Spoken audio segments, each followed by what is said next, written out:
Hey everybody, this is JP Hunt. I'm a co-founder here at InkSoft, and today's guest on the Sell More Merch podcast is Sloan Coleman from Tiny Little Monster. So what I'm going to do is give the opportunity for Sloan to introduce herself, and then we'll kind of get into the questions that will guide today's podcast. So Sloan, to begin, tell our listeners who haven't heard your name before, and we'll get into why they ought to recognize your name. Tell us about Sloan Coleman and kind of give us a sense of how you got into the print industry. Sure. So I'm basically a serial entrepreneur at this point. I'm 39 years old. I started my first business at 5 years old. I started and closed that business the same day when I realized it wasn't a profitable idea. I've always just been very creative and found ways to make money using creative endeavors. Nice. And so what led you into the print business? How did that come about? Yeah. So the business before I had Tiny Little Monster was doing websites and graphic design. And I lived in Seattle and I was living in St. Louis working basically just as a freelancer. And so one of the projects that came across my plate was to help with the graphic interface for a company called Printa. And Printa Systems makes home-based screen printing equipment. Right. They have a video, and to me, it felt a little like a momtrepreneur type shot because it was sort of like, the custom apparel business is booming. You can set up shop in your home. And I was like, this is speaking to me. Like, I love t-shirts. I know how to make a website. I had become familiar with SEO, doing websites, and I knew I was never going to rank high enough for web design St. Louis. However, I searched t-shirt printing St. Louis and I said, I can get on the first page of Google within a month. I didn't actually know if I could do that, but I thought I could because I looked at the sites and screen printers are very DIY. We also know how to do graphics. So most screen printers 10 years ago built their own sites, but we're so busy and we're just not optimizing them. And it was very easy for us to get on the first page of Google actually without even knowing how to screen print t-shirts. That's awesome. Well, I tell you, that's still persistent. So to this day, we still see apparel decorators, neglecting their web presence, their digital, marketing presence. But as we get into today's conversation, I think we're going to unpack how that is likely to change in the post-COVID economy.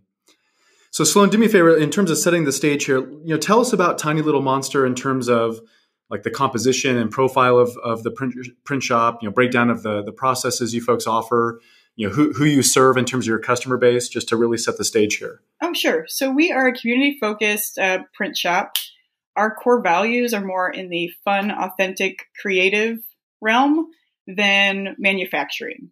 That became very clear to us when we hired a business coach, and she said, hey, you guys are getting about a 10%, you guys are making about 10% profits each year. And I'm like, cool, that's awesome. She's like, well, it's not actually awesome. You should be doing about 20% for your industry. So we need to figure out what's going on. And then I'm like, oh no, I'm bad at business, but she's very encouraging. Her name is Christy. She actually had me on her podcast and I was like, I love this woman. I want her to teach me. And I actually pursued her, which is a wonderful thing for a business coach to be pursued because she didn't sell to me at all. Even when I would put hints like, hey, so what is it that you do? And she was like, I'm a business coach. I help women business and minority business people define their purpose and then create wealth. And I'm like, oh, that's me. Let's work together. And she's like, cool. And then she didn't follow up with me at all. And I was like, what kind of business coach is this anyway? Nice. And then I had invited her to our Halloween party, and I'm going off kind of on a tangent on this, but it's important. So I invited her to our Halloween party and she just showed up. And then she starts talking to me and she's like, the thing I know about Christy is she tries to figure out how every business ticks. And so at the Christmas party, she was like, how do things work? I know you do shirts for Joy of Yoga, and she literally has every kind of shirt available. And I'm like, oh yeah, we're super flexible. I don't know. It's just, I don't like to limit people. I like to be really customer focused. And she's like, it's not the best for profitability. And I'm like, yeah, I know. It's not. And then I was like, okay, we do need to hire you, Christy. You're trying to figure this out. We haven't even paid you any money. Please get me a bid. And she gave me a bid, and I was like, that seems very fair. She's working with us for like 6 months, and Jen and I are both very DIY in our business. So we get a ton out of it, because what Christy does to me is air carrots, where she just says things like that. Like, that's not very efficient for business. And then I go back home and go, it's not efficient for business. We have to make some changes.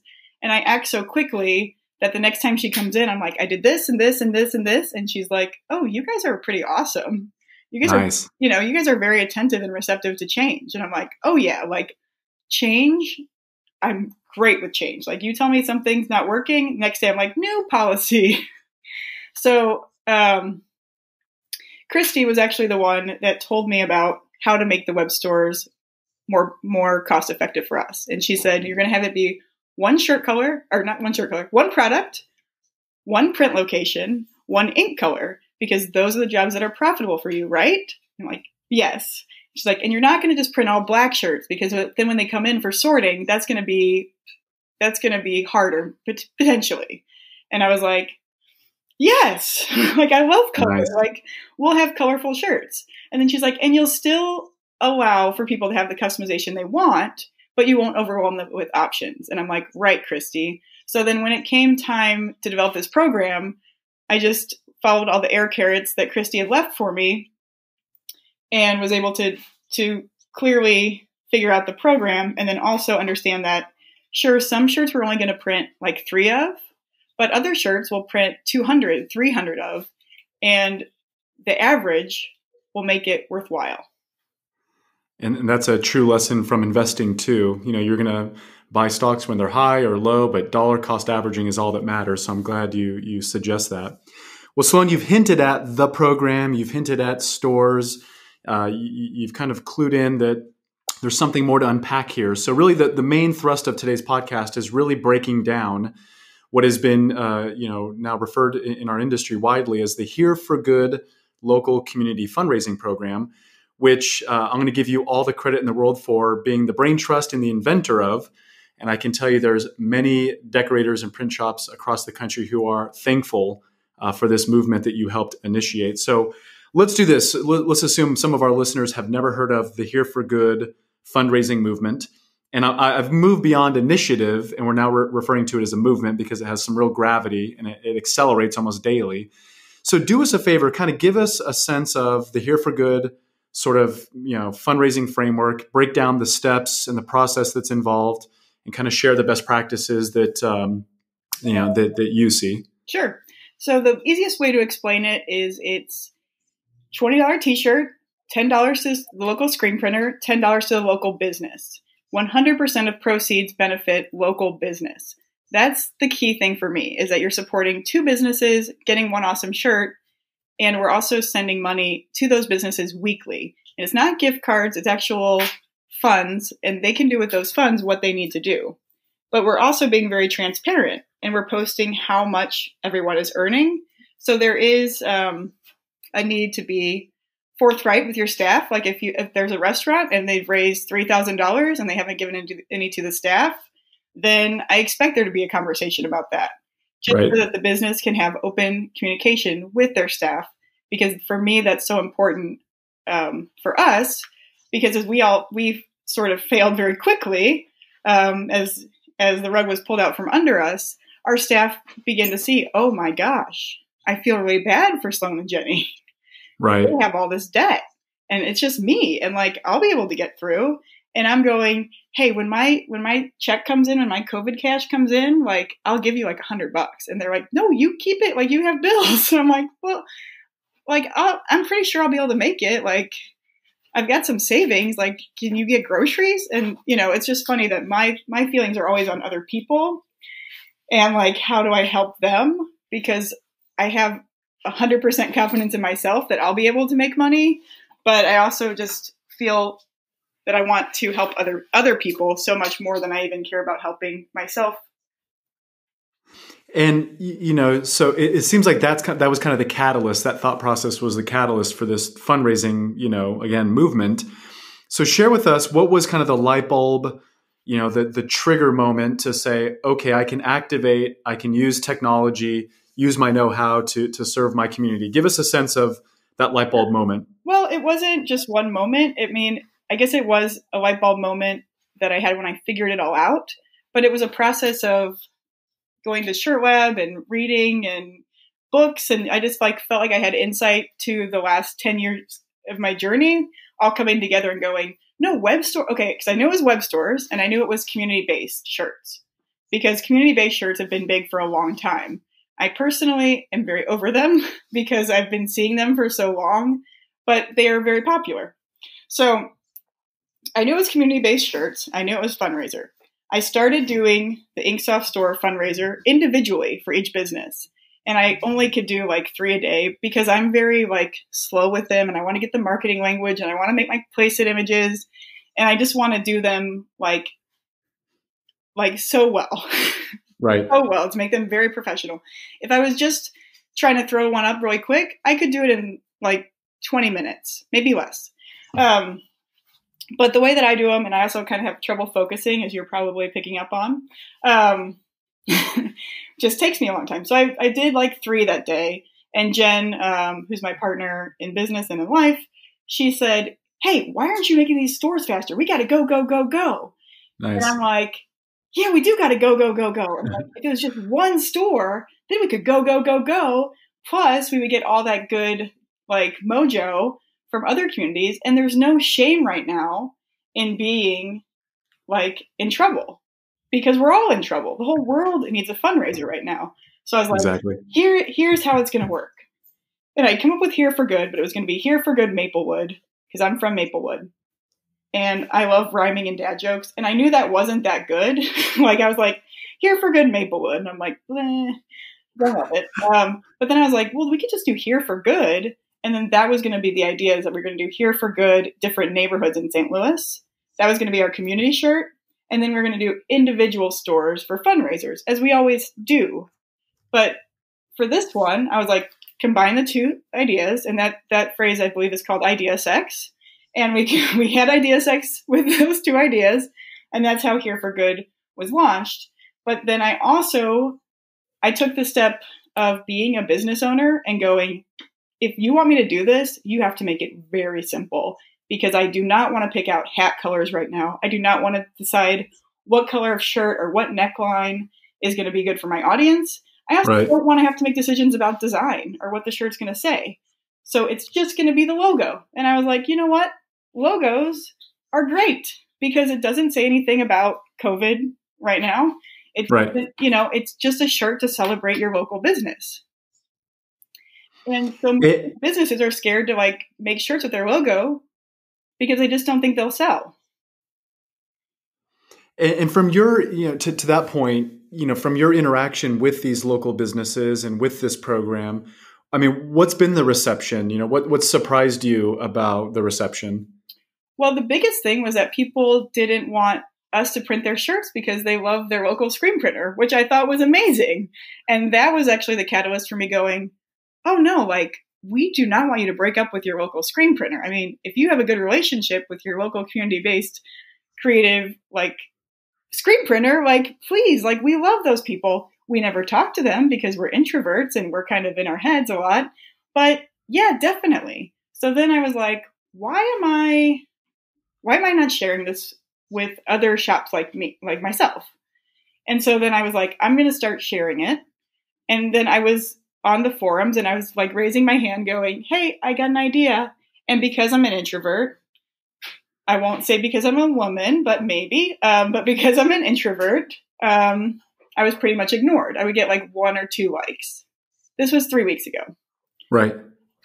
So then I was like, I got to power up. I got to contact JP. I got to contact Bruce. I got to contact Marshall and Tom and everyone I know. I got to get Ryan to talk about this. And I was like, and then I'm going to get on Ellen and we'll talk about that later. But I was just going I've just got to go for this and seek people who have influence so that we can actually get the word out about Here for Good. Because at the end of the day, I just love small business and I love t-shirts and I love my local printers and my entrepreneur friends. So I wanted to help as many people as I could as quickly as I could. And I was really feeling the pressure of this time sensitive thing because I knew that my idea, it wasn't that original. It was just idea sex. It wasn't like revolutionary. In fact, I was so tired after 3 days of doing it. Someone asked me, how is it different? And I went to bed and I asked Jen, how is it different? And she goes, you just need to sleep. Right. And then I was like, yeah, I do. And then I woke up and I'm like, here's how it's different, but it isn't that different. We're selling shirts. We're giving the funds to the business. That's the same thing.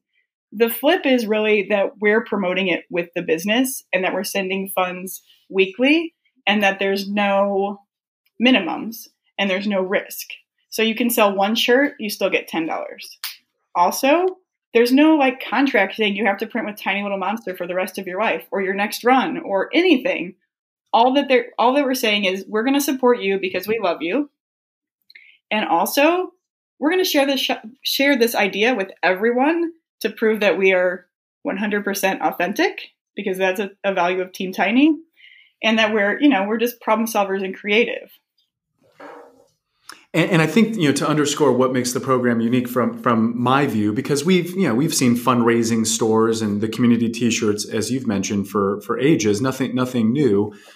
I think given consumers and patrons are more activated now than ever to support those businesses they rely on or care for, but at the same time, the business has every need to promote this, to get the most traction, to get fundraising dollars so they can reach out and tap into their fan base. Mm-hmm. So it seems like that's really helped. Again, the tilting from an initiative to a movement is just the way that this can spread, again, to your point, authentically and organically, because everybody stands to benefit and gain from the program. So I think that from my view, that's I think what's really helped, again, accelerate the program and the adoption. Yeah, sort of, it's like a win-win-win, the trifecta. Definitely, and I think too, like just that $20 gets you support. You support 100% of local business, and it's $10 to us, $10 to them. It's very simple to understand, and people keep like messaging me, "Hey, how do I get involved?" I'm like, it's so simple. Like, go to my website, upload your logo, pick your shirt color, put in your PayPal. And we'll get you going in like 72 hours or less. And people are like, really? And it is sort of like that too good to be true thing, like get rich quick. And, nice. It is almost like that. Like, I don't get it. So I actually record my voice on a lot of these Instagram things because they can tell that I'm so passionate and fired up about this, because I 100% am. Like, I've kind of made a mess of my personal life because I have been so into this. Like, I'm like, my staff is frustrated with me. My partner needs me to go to the basement, and my mom is having me check in with her every day. But like, I'm making such progress in this. That's awesome. Realm. Well, let's talk about the next component. We sort of set the stage. You have a single website where you have a garment with a one color imprint. $10 goes to the business. $10 goes to you as the print shop. So as a consumer, when I buy a garment, I get to support two businesses in my local community. Plus, I get a really cool, tangible, premium item. So in terms of breaking down the balance of the program, why is it important to focus on a premium product?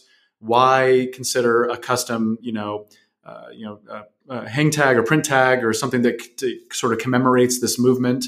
Because that's part of your formula. So can you sort of break down the detail? Yeah, 100%. So I think there's a big problem in our industry with feeling like we're going to get rejected. Like, the fear of rejection in our industry as screen printers and artists is so huge, because we've all done shirts for a place, and then we've all seen new shirts for that place that we didn't print, and then we all go home very sad face, or at least I do. Nice.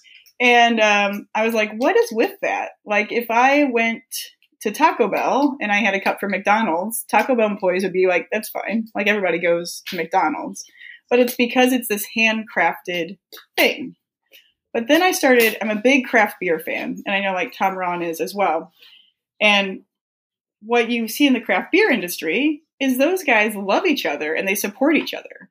And They all go to the different breweries, and they'll all wear each other's shirts, and there is no competition. It's collaboration. And there is competition, but it's in a very friendly industry way. And sure, there are maybe some shops that you're like, or some breweries that you're like, no, those guys are jerks. But for the most part, it's very collaborative. And that was really reiterated to me because I went to a coffee shop, and it's a coffee shop I want to print shirts for. hi, Maypop. You guys don't print shirts with us. That's fine. And I said, the guy had on a Blueprint hoodie. And we have printed shirts for Blueprint before, but that particular order we did not print. And I said, oh, you're wearing the competition shirt at work. How funny. And he just looked at me and he's like, there's no competition in our industry, just love. And I was like, oh my God, that's awesome. But that's not how I feel about my industry. And then I had to explore that in myself, like, why do I feel that way? And I realized it was just the fear of rejection.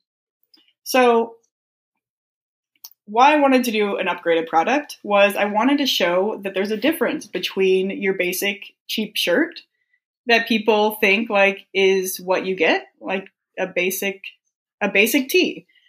And right now, like, we're selling more of the premium tees than the basic tees. And that's because we decided we don't want to sell basic tees because we don't want to be associated with that lower value product. And people would always say to me, like, I love your t-shirts. The fabric is so soft. And I'm thinking, we sell so many t-shirts. What are they talking about? But it was because the shirts we used for our in-house brand were the Bella Canvas 3001 CVC shirts. And I just like those because I like to wear unisex shirts. But I don't love to wear like the basic shirts. And they're kind of bothering on me. I'm kind of a curvier lady. So the medium men's shirt fits me great. But if I'm ordering like a women's shirt, I can be like a 2XL. So I love to have like a men's medium because that feels better to me. And then I love the Bella Canvas shirts too. And now they go up to 4XL, which is so great because that's very important to me, that we have a wide range of sizes that's going to fit so many body types. And then the color palette is it's ever evolving. And they're very in on trends, and they make a great product at a great price. So I thought, here's a perfect time to introduce this higher quality t-shirt. We've also been working towards going into water-based printing for 2 years, but it's very scary for people in my staff that love control and precision. Water-based is it's trickier. So I was like, we're going to print with water-based ink. And then Jenny, who is the controlled and order conscientious partner in Tiny Little Monster, said, no, we are not. And I said, we will let the production team decide, because Jared from Rockford Art Deli, he said he would come down and help us. And Jenny's like, why are you figuring out production stuff without me? And I'm like, I don't know. I'm like 4 weeks ahead of everyone right now. So I'm sorry. I'm like overstepping my bounds, but I knew you would have hesitation. So I've reached out and I've solved this problem for us that I wasn't asked to solve. And I get it. This is why we're fighting. But, isn't it a great idea? And Jenny always says no first, but then she will come around. So she is like, she's like, yeah, I do love water-based shirts. If we're just doing one color, it's not that hard. Those shirts actually discharge really well. And if Jared comes down to help us print it, I guess we can do it. And I'm like, yes, because a lot of people, they've never, especially in St. Louis, the water-based stuff hasn't really happened here yet. But that there are some smaller shops than us that do it.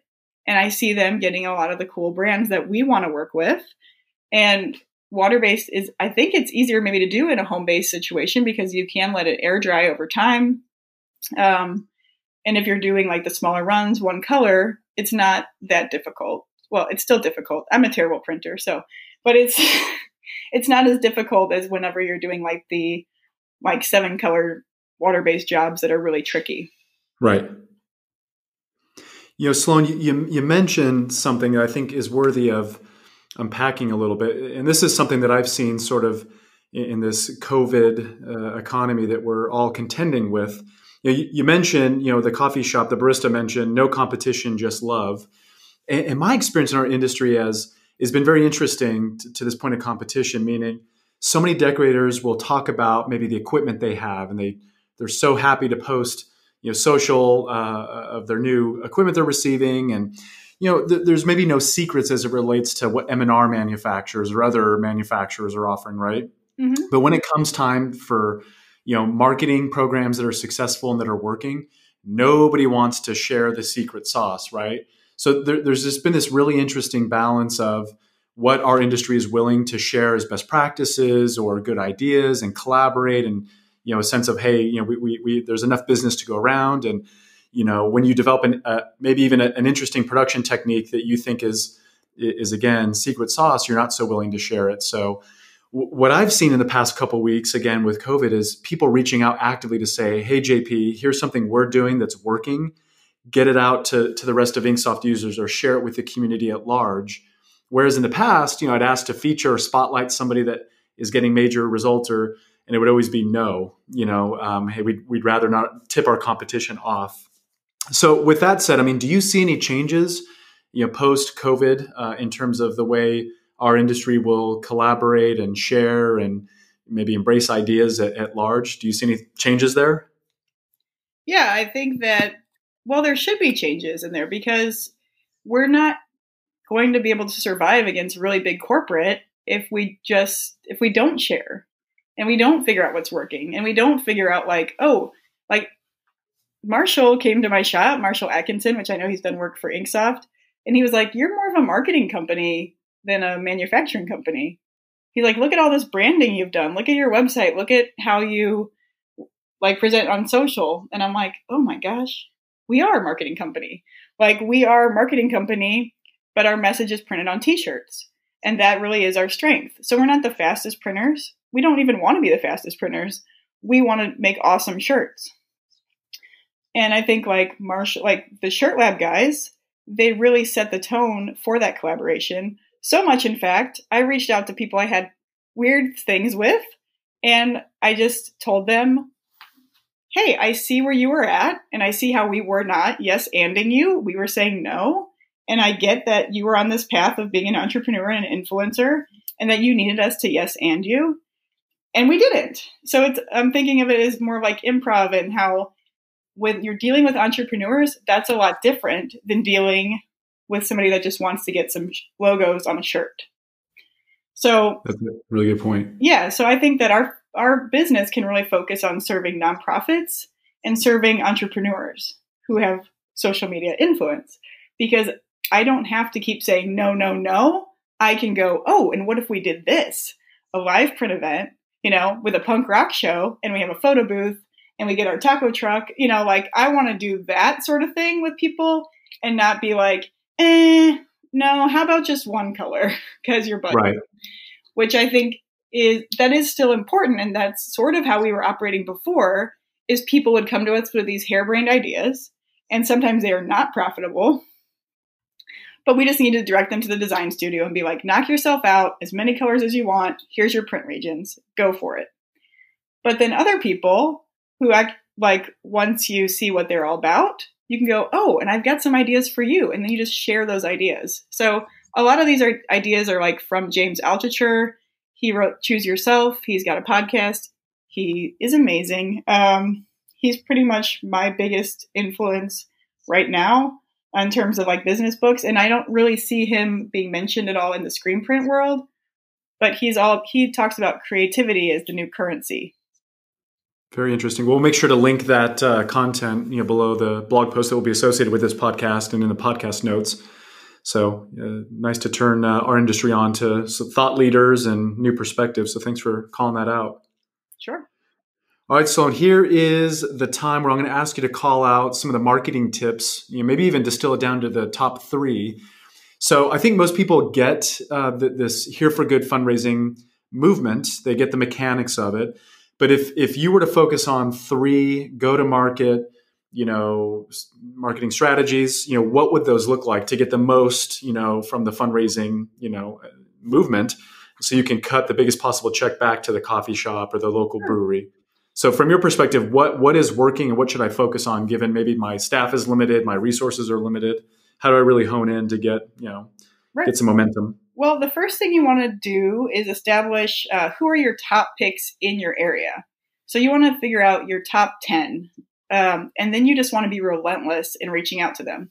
So that's what I do. I see the places that have really great looking logos that I know are beloved, and I'm a super big in small business, into small business. So that was really easy for me to look at.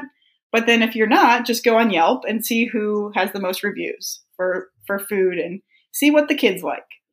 That will be your indicator of who would sell a lot of shirts. Because the millennials, they love to buy t-shirts and they love to support local. And they actually don't care if they're broke because they're more about experience than things. Even though you're selling a thing, you're mostly selling an experience right now. Right. Next tip is business owners are super overwhelmed. They also don't want to look stupid on social media if they've never done it. So tell them what to say. So we actually send them their link to their personal product. We make a graphic on Placeit. You should link to Placeit because Placeit is amazing marketing for screen printers and decorators. I was against it, went on it, love it. It's $99 a year, I think. Do it. It is so amazing. Okay, so make a Placeit mockup and write out the copy that you want them to share. So then on Instagram, when they're sharing it, they've got all the right hashtags. They're presenting themselves in the correct way. They're not looking desperate. They're looking like they're part of the movement. So many people, like, they are hesitant to say, like, we're in a bad place, but we are giving them the tools to say, we're doing this thing here for good. Check it out. Our copywriter, social media manager, Travis, he's really good with words, much better than me. He just takes my ramblings and turns it into really amazing content for Tiny's social media. So check out the Tiny Little Monster Instagram campaign. And I'll earmark here because I think it's important. We've generated what is now in version 2, soon to be in version 3, a sort of a copy paste turnkey marketing copy kit. Because I think, like you, we realize, and I think COVID has put a real spotlight on, there's two sort of decorators or print businesses. There's the marketing, forward decorator, and I think you would fall into that category as you've sort of made clear. And then there's the manufacturer, right? Mm-hmm. So we've just found so many folks are like, okay, JP, I get the program, but how do I communicate this program to my customers? And in turn, how can I help my customers that stand to benefit from this fundraising in turn communicate to their audience? So at the end of the day, and I remember reading this a long time ago, Twitter and Instagram and social media has forced us to become better communicators, believe it or not, because we have to be concise, succinct, we have to garner attention. So, proper copy is critical. So I'll definitely link in the show notes to access the marketing copy kit that we've produced, and feel free to take liberties and modify it to your voice and your tone. But I just wanted to make sure everybody has access to that. Yeah. So sorry, go on to your tip number 3, marketing tip number 3 here. And it's there are probably 20 tips I could share for Here for Good. Well, making you distill it down to your top 3. That's not fair. Top 3 is probably just use your personal voice to gain traction. So we have Tiny's page, and then I've also been doing the Facebook Live stuff. Some are a little bit messier than others, but the Facebook Live really lets people know how passionate you are about the story.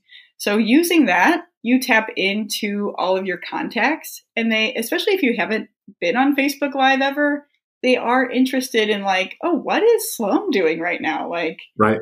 I know she plays a lot of pickleball. Is this a pickleball thing? And so I was able to, I have 1,000 friends on Facebook. It's no big deal. I don't talk to a lot of them. I just love people. And so I find it like some people I don't even know, really. They're just my Facebook pals. But that was great because I got to tell the story of Here for Good, and they can see how passionate I am and how fired up I am. And then they take a look at it and they're like, I just thought you were selling t-shirts. And then they get to learn the big why. And they go, I have no idea you had such a big shop. I thought you were making like cricket shirts in your basement.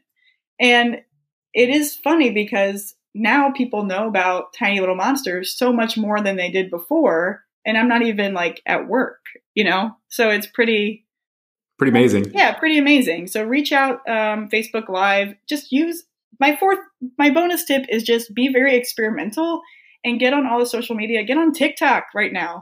Like, get on all the social media that you can and just see what is working. Nice. That's smart. Yeah, now's the time to innovate and get creative. Well, I wanted to drop in here. I'm actually working on a new blog posting sort of as a marketing tip because we've heard a lot of feedback about, hey, JP, is it really appropriate to be selling now? And are people buying? And so I think there's this anxiety and trepidation as it relates to being a marketer and getting your wares in front of folks. And of course, fundraising is helping. This isn't hard selling, right? Right. So sort of two ways to consider how to tune in your marketing copy and again, your marketing strategy. These are tips for making your helping feel less like selling per se. But, if your product and service is relevant now, and again, you shouldn't be sell. I think trying to position things like, hey, we know this might look like selling, but really we think that this program can help your local business. And here's kind of how. So I think it's just like getting out of the way that, this isn't a sales effort, this is a help effort. And let us share some examples. I also think, the experience, right? Showing how, hey, we really helped this coffee roaster. We delivered a check for $1,000 last week, and we want to do the same for you. So kind of lending from experience and an example, will go really far right now. 'Cause, again, we just see a lot of folks sort of in this paralysis where, it's not the time to sell t-shirts. So we're just going to hold tight. But I think there's a real way to approach this elegantly and not looking like an opportunistic, Right. Profiteer. So have you gotten any reaction, or do you have any insights into Sure. how to be mindful of going to market right now? I do. And so I recently had a disc profile done, and I'm going to get to this. And it said I went in thinking I'm going to be a high D, which is a director role. And I went in and it actually said I was a high I. I was 50% I, 40% director, and then I was 10% conscientious. So my conscientious level is so small. I do have a small bit. Servitude, I have 0. So if you want me to like bring you stuff, that's probably not going to happen. Nice. But, on the conscientious scale, I'm very low. A little bit's in there. But my partner, Jen, she hasn't done the exact disc profile that gives you like a total breakdown, but she's very high on conscientious and servitude. And I figured that out. That's why we always struggle with parking, because she tells me where to park and then I park and then she thinks I'm too close because I have this big truck. And then I have to find a new spot to park. So that's Nice. the number one fight, is that she tells me where to park. I feel good and confident about parking. And then we get out and she looks and she goes, no, we're too close. And then we have to find a new spot. And it drives me crazy. But then I went, oh, this makes so much sense, because Jen is high conscientious and she's high servitude. So she wants to serve me by finding a spot for us. But then her conscientiousness, she's probably like a 60-40 or something, is saying, oh no.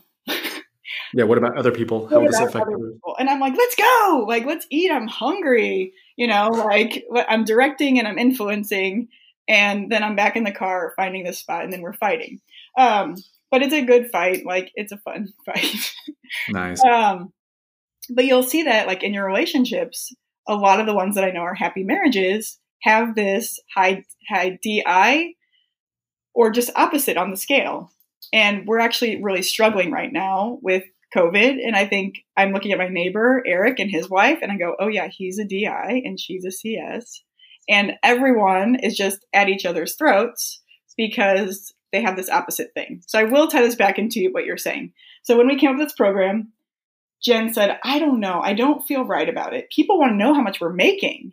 And I said, I think you're reading the room wrong, because our friend Lisa from Big Heart Tea was in our office and she said, oh, $20 shirt, $10 to you, $10 to me.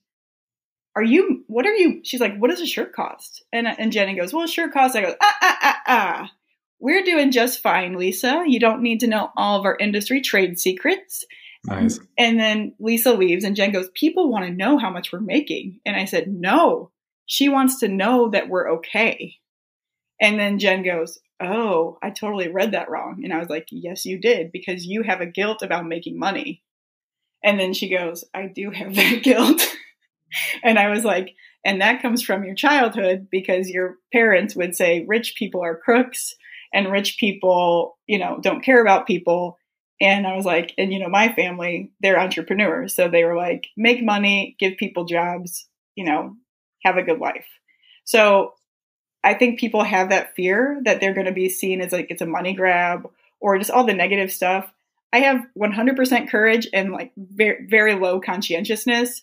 So that stuff doesn't even occur to me. But then I can put on like Jenny's glasses and go, I can see the hesitation. If I was a person that was conscientious or Right. felt uneasy about making money. Well, I think the reality is if you're helping and you're doing good in your community, it's not selling, So I think going in with that mindset and making sure the actions you take and the messaging is really aligned to that, Right. commitment, you'll be fine. And of course, there'll always be cynics, right? There's always going to be critics, and COVID won't change that. No. But I think again, there's enough good going on with this program that people should not be, overly sensitive here. So let me ask you this. This is the time of the podcast where we talk about crystal ball, and I'm going to presume that you have provision and you can see into the future. So I want your perspective.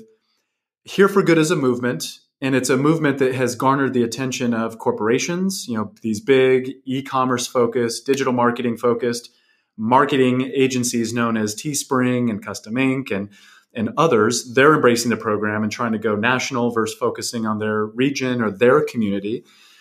So tell us where you see this Here for Good movement going. What is the life and longevity of this? What do you think decorators need to do and think about to stay ahead of the game? Sure. So that's like a 4-point question all in one. Right. Okay. Well, you have to keep me on focus here because obviously I tend to deviate. I think that it's a real David and Goliath type story, and I have been sort of poking the bear this morning, and that is very intentional because I'm wanting to be provocative and let us think about this. So with especially Real Thread, that really that poked the bear because people are like, sure, take jabs at Custom Ink, take jabs at Threadless, take jabs at whomever else you're jabbing at. But Real Thread, that's an awesome company, Sloan. Shut up. And I was like, dudes, I agree. I 100% agree. I love their site. I've looked at their site, love everything they're doing until this morning when they were focusing on fundraiser stores. And they're in Florida. And I was just like, why couldn't they do a Southeast Florida regional? Right. Isn't there enough business in Southeast regional US for Real Thread to crush it and go local right now? Well, I think to your point earlier too about being authentic and your personal voice and your marketing tips, activating the local, leveraging Yelp for some good and figuring out who those key targets are. I mean, you can't do that, right? You can't do it in the same way and get the same sort of reaction. So I think, that strategy is going to be faulty and those folks will be seen as the shameless profiteers, but that will have to play out. Right. Yeah. So, the sub question there was, again, this is a movement and movements tend to iterate and they tend to transform. And as they gain momentum and there's new voices and perspectives. And again, the interaction that we're seeing on all these Facebook groups with folks coming together. Hey, here was my news feature and here's my, right. Yeah. my example. So what do you see as next or what should our, industry be thinking about how to continue the momentum and how to continue with the Here for Good movement?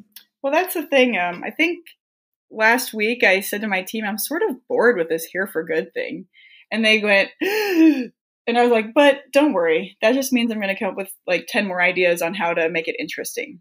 So I think for us, we are doing a phase 2 where we're going to do limited edition artist t-shirts. Oh, nice. And those won't be limited to one color. Those will be full color prints. We'll either digital squeegee them, DTG them, or process print them. And those will be really nice finishes. So we're going to use all made shirts for those. We're going to have a woven hem tag. We're going to have a cardboard hang tag. It'll have a tag print. These will be our most premium shirts we've ever made. And they will have a higher price tag to still get $10 to the artist. Or the artist can choose to buddy up and do a split 5 and 5 and send 5 to the local business of their choice. Oh, smart. Yeah, so that program is going to be called Buddy Up. No, sorry. That program is going to be called Good Buddy. We've been talking about what to call it, and Buddy Up was one of them. Good Buddy was one of them. Here for Buddy was one. And I thought Good Buddy, that actually sounds really nice and is very natural. So I like it. It will be called Good Buddy. We've reached out to local artists because Jen and I, we went to art school, and we love local artists. And we follow these artists on Instagram. And they probably saw Tiny Little Monster, and they went, not that cool. And then we're like, we are cool. We are just hiding. We are just pretending to fit in with normal people, but we're cool and we're weird.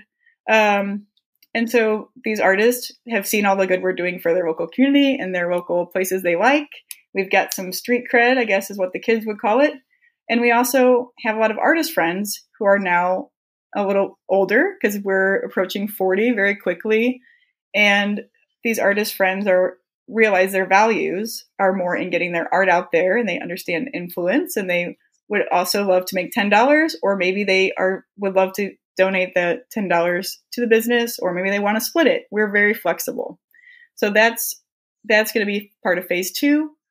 We have phase 2 as a 2-parter. So while we're going super indie, super weirdo art kid, we're also going really big. So we're reaching out to St. Louis's most beloved brands. Think really, really big.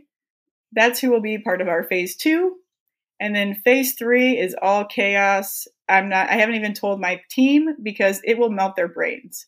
So phase 3. Well, should we use this podcast as a way to inform them and surprise them? Phase 3, just think of the biggest, highest dollar local package you could possibly sell. And that will be our phase 3.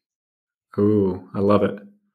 And tie in here Ellen, because you've suggested the appearance on Ellen or getting Ellen's attention. How does that factor into your game plan here? Well, when I first started the program, I had said like 7 things, and everything has come true or is in the process of becoming true. So Ellen is a person that has manifested her destiny. I also have another thing I share with Ellen, which I'll let you guys figure that out. But Ellen, whenever she said she was going to be on Johnny Carson, and she wrote Conversation with God or Phone Call to God in just one night in what I would probably describe as like a manic blitz of inspiration. And that happened for her. That's how she got her big start. And so I've been into this whole idea of like manifesting your destiny and saying what you want and going for it.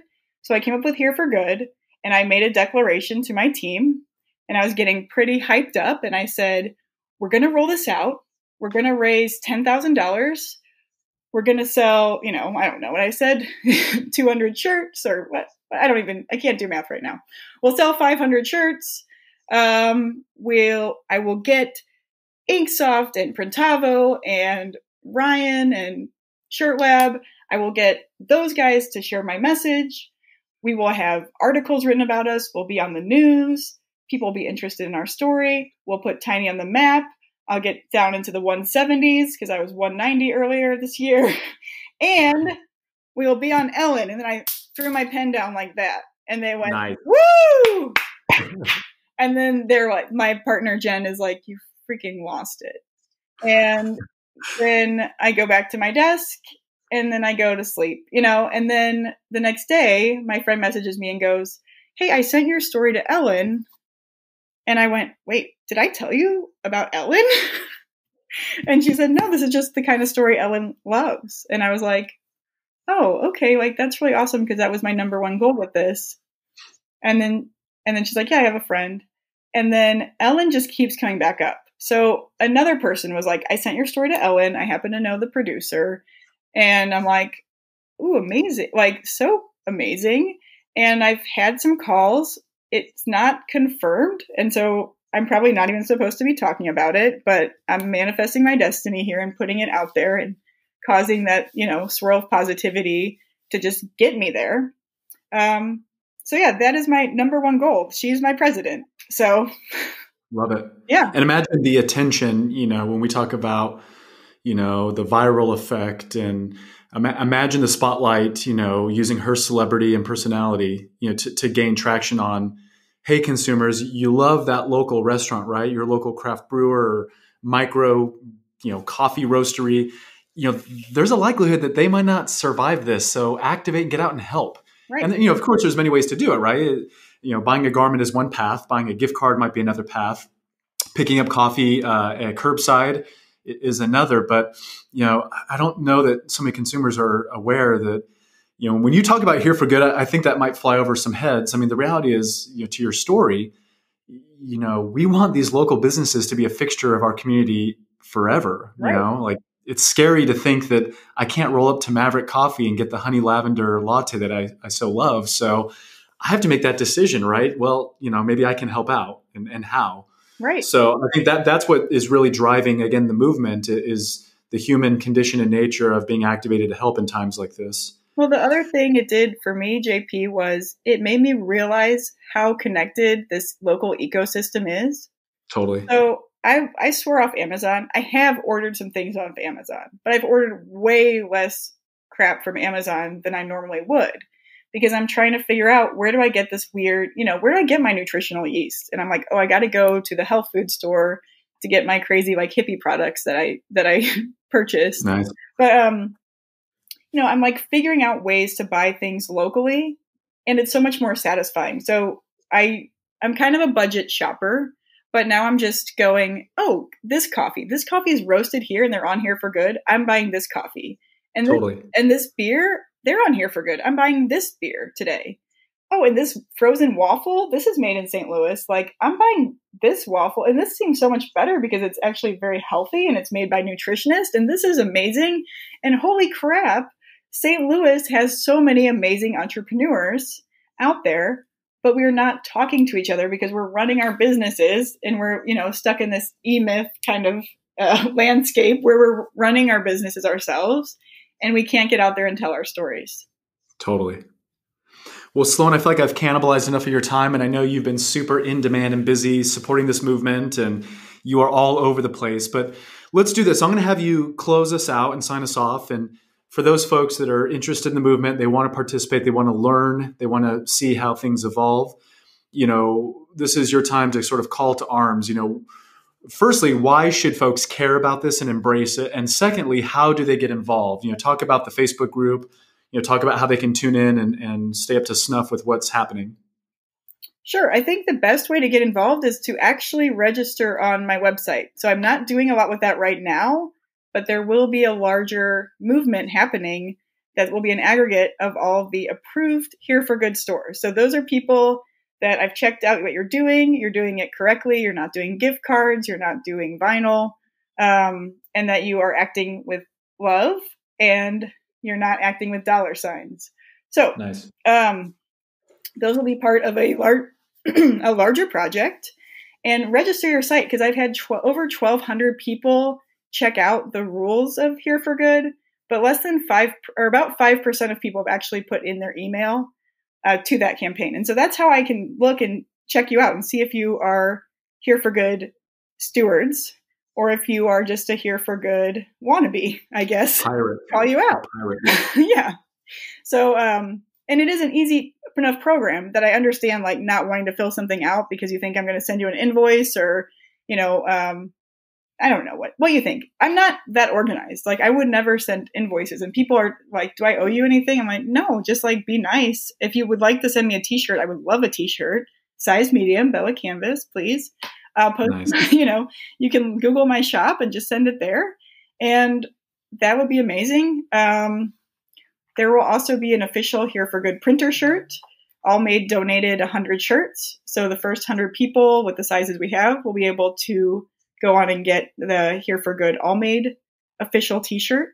And then I forgot what you were talking about, but you were asking me ways to get involved. Yeah, well, I wanted you to kind of plug and promote the Here for Good Facebook page. Sure. I think that, the group, rather, I think that's gaining some momentum, and it's just a nice, community to share best practices and, Q&A and just get help and, collaborate. Definitely. So where can folks find that group? Yeah. So how you get into that group is you have to have an admin add you. Probably the best way to get my attention is my Instagram. It is Gherkin Gear, because I'm a big pickleball player. Just PM me on there, and then let me know who you are and what you're about. Then I can add you on Facebook. So perfect. And we'll link all this below the show notes. So awesome. Well, Sloan, I said it in a Facebook comment. I don't know that it got in front of you because you're probably bombarded by, again, emails and inquiries. But if there were a Nobel Peace Prize equivalent for our industry, in fact, we should probably invent one and come up with a funny trophy, you would certainly be the recipient. So I just wanted to thank you on behalf of certainly all the InkSoft customers and other decorators and print shops across the nation who I think in a moment of anxiety and panic and desperation, you bubbled up with this really cool campaign that was simple. It's helping small local businesses, which is obviously vital. It's helping decorators. So God love you. This program was absolutely a godsend, and it's just really a wonderful thing to see how you were kind enough to share the program.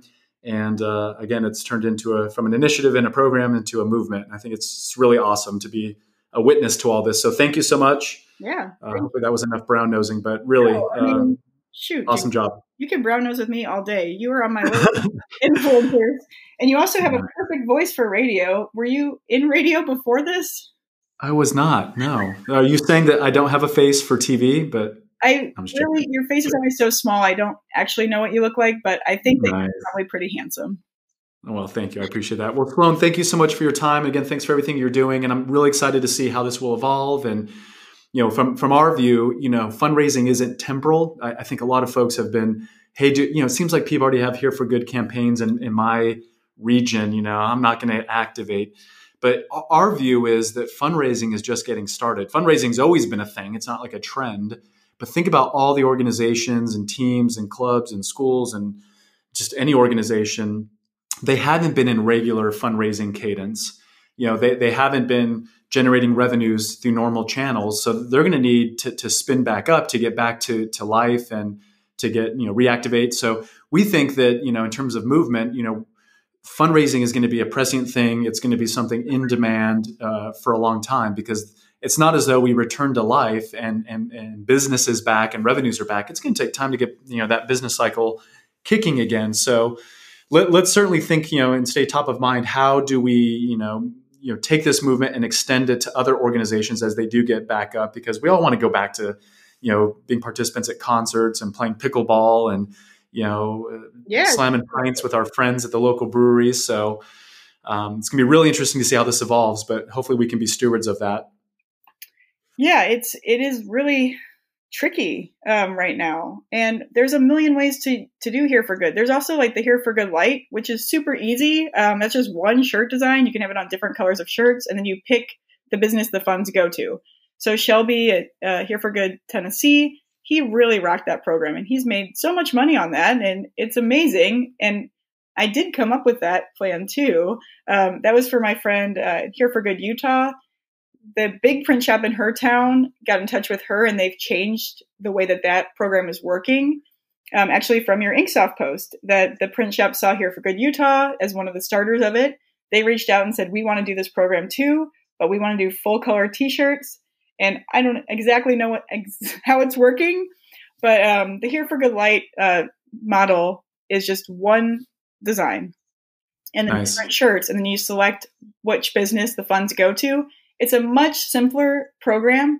I am very experimental and I love chaos. So Here for Good, like proper, is where I'm all about, but it is a mess. Like it is 100% very difficult, especially if you're doing it like at the volume that my shop and Rockford Art Deli is doing.